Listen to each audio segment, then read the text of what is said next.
Welcome back, philosophers. Today, we're wrapping up our series on Jürgen Habermas with a look at the critiques and real-world impact of his discourse theory of law laid out in his 1992 book, Between Facts and Norms. This is about whether his vision of law, built on open rational conversation, really holds up, and how it's being used in the world today, from constitutions to global human rights. We'll dive into the pushback from other thinkers and explore how Habermas's ideas are making a difference, all in a way that's clear, engaging, and relevant to our lives. So, let's jump in and see what's at stake. Over the past episodes, we've explored how Habermas reimagines law as something we create together through honest, inclusive dialogue. His big idea is that laws are only legitimate if they come from a process where everyone affected gets a say, balancing individual rights with collective decision-making. It's a hopeful vision, but not everyone buys it. Philosophers from different camps, from postmodernists to legal realists, have challenged his ideas, saying they're too idealistic or don't fully account for the messy realities of power and diversity.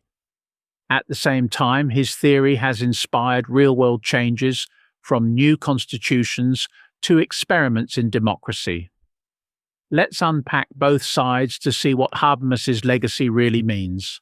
First, let's talk about the postmodernist critique, especially from someone like Michel Foucault. Foucault, a French philosopher, was skeptical of Habermas's faith in rational conversation.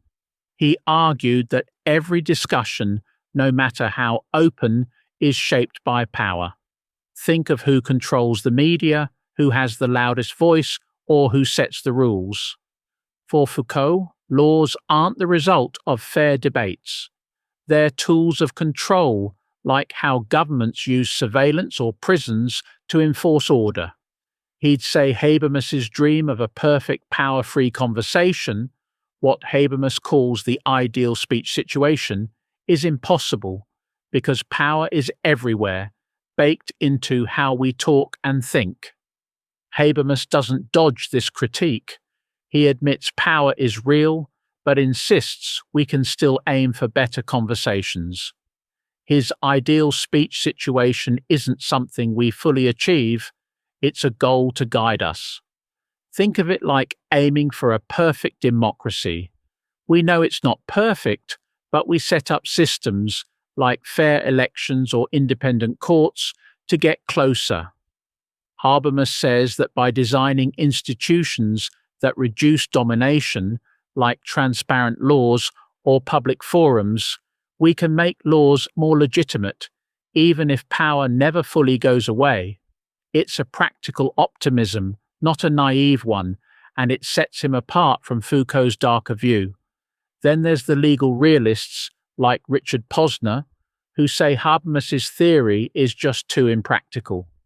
They see law as driven by real-world factors, judges' biases, economic pressures, or legal precedents, not lofty ideals of rational consensus. For them, law is about getting things done efficiently, not chasing perfect debates. Imagine a judge deciding a case. They're more likely to lean on past rulings or practical outcomes than on whether the law came from some idealized public discussion. Another critic, Niklas Luhmann, argues that legal systems are like self-contained machines running on their own logic, not public debates. Habermas pushes back by saying his theory isn't trying to describe how law works now. It's about how it should work. He knows bureaucracies and markets shape law, but he thinks legitimate laws need a foundation in public dialogue.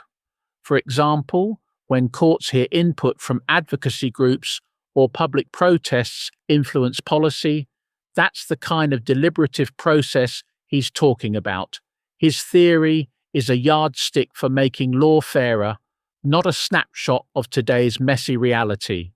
So, what's Habermas's legacy?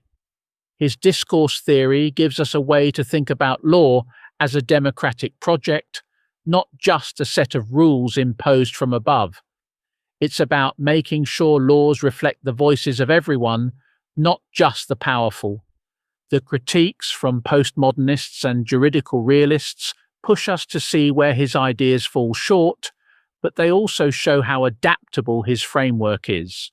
He doesn't claim to have all the answers. He gives us a guide for building fairer systems, whether it's a local law or a global treaty. In a world of polarization, distrust, and inequality, that's a powerful vision. Let's bring it home with an example. Think about a debate over internet privacy laws. In Habermas's world, that wouldn't just be tech companies or governments deciding. It would involve citizens, parents, coders, activists, talking it out in public forums or in assemblies, shaping a law that balances security, freedom, and fairness. It's slow, it's messy, but it's a way to make laws we can trust because we had a hand in them. As we close this series, Habermas's big lesson is that democracy and law depend on us talking to each other, really talking, not just shouting. His ideas challenge us to build spaces where everyone's voice matters, from your neighborhood to the global stage. It's a call to action for anyone who cares about a fairer world. That's it for our series on Habermas and his opus Between Facts and Norms. If this sparks some thoughts, drop a comment. What's an issue where you think better public debate could change things?